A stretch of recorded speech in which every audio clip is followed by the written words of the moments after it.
Family background ఏంటి ఇలాంటివన్నీ డీటెయిల్డ్గా రాసుకుంటూ వెళ్తా ఉన్నాం. క్యారెక్టర్స్ రిలేటెడ్ అన్ని అలా ట్రీట్మెంట్లా వస్తుంది.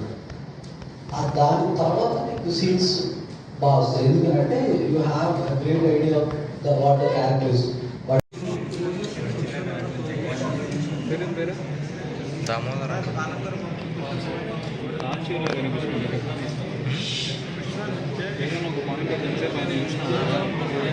ఎంతసేపు ఆయన చూసినావు కదా, ఏదైనా ఒక్క పాయింట్లో కార్తీక్లా కనిపిస్తున్నాడా?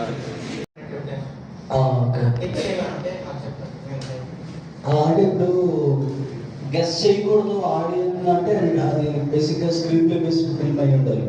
నీ నీ ఇంటెన్షన్ ఆడియన్స్ గెస్ట్ చేయకూడదు, సర్ప్రైజ్ అవ్వాలి అనుకుంటే అదర్ ఫిల్మ్ అవుతున్నా అలాగే చాలా మంది యాక్సెప్ట్ చేయలేదు.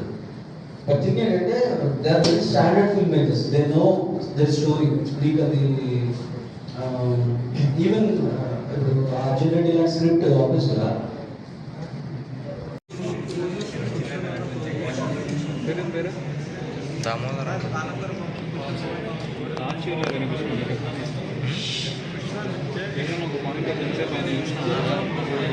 ఎంతసేపు ఆయన చూసినావు కదా, ఏదైనా ఒక్క పాయింట్లో కార్తీక్లా కనిపిస్తున్నాడా?